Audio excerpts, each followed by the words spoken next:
Greetings, tubers.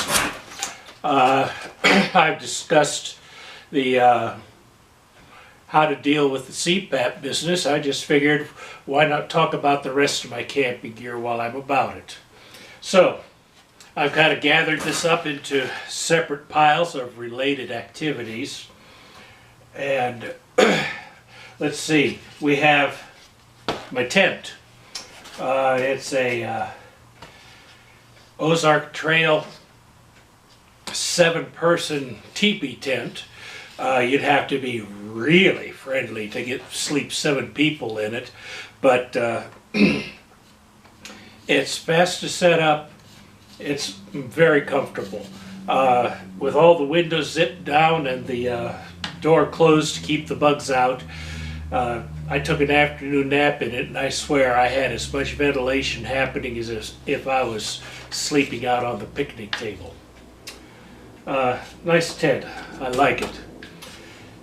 Next, we have the stakes. I have 2 varieties. I have the rather thickish plastic stakes for really soft ground.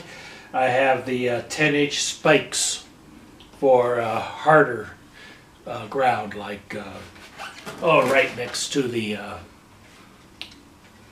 asphalt pads that they set up at the campground. That kind of gets packed down real hard. My ground cloth, it's a heavy 5x7 canvas tarp. I really should look into something a little larger and a little lighter, but I have long-term association with this. My dad gave it to me for Christmas, among other items, when I was about 19. That's 50 mumbled years ago. And it does the job as a ground cloth underneath the sleeping area. Here's the hammer that goes with the stakes. This little pile here is my tool set in case I ever have to remove the wheel of the trailer on the road.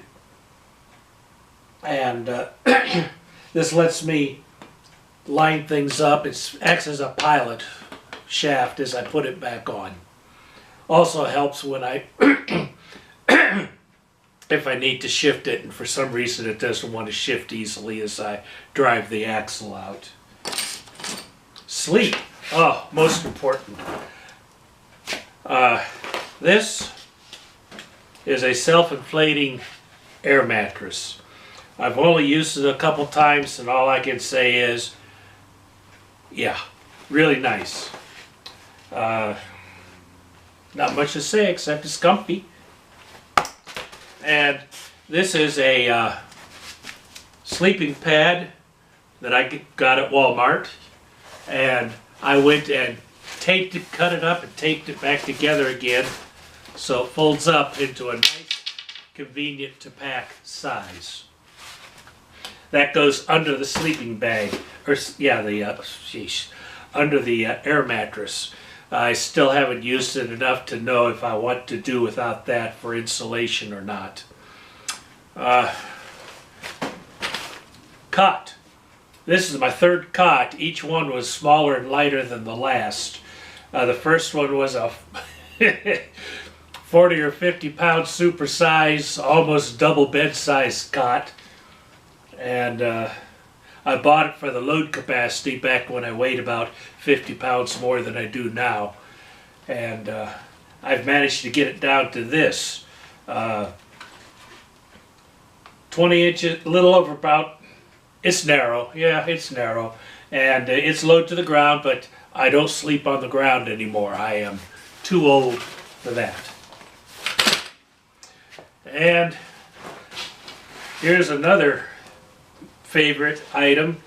Yeah, there are lighter, there are more compact bags out there, but I got this sleeping bag, Eddie Bauer oversized, goose down, good down to, I don't know, I've slept in it at 30 degrees and it still had more warmth to go. And long as it's in usable condition, I'm not going to replace it. Again, long-term association from my youth with this one. And that was the sleeping, and that's the tent. And another thing for the general campsite, cooking, lounging, getting up out of my low cot at night, a nice folding chair. I don't expect to use it much, but this is one of those really needful things. I can sit down and get my shoes and socks on without up off the ground, and it's been a nice addition to my camping.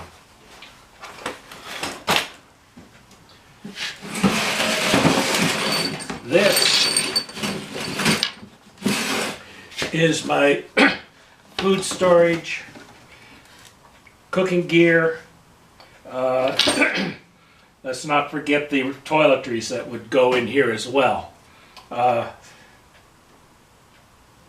travel the bear country from time to time, so anything remotely to do with food, with toiletries,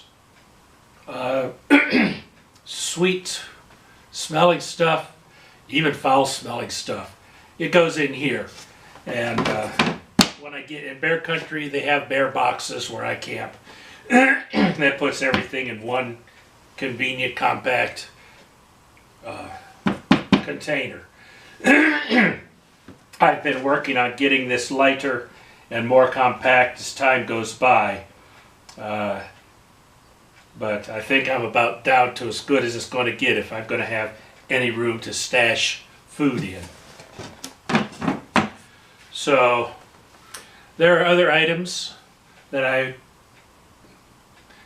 discussed the CPAP business, battery and all that. That all goes up under the car, but this goes into, all this stuff goes into my trailer, which I will discuss next.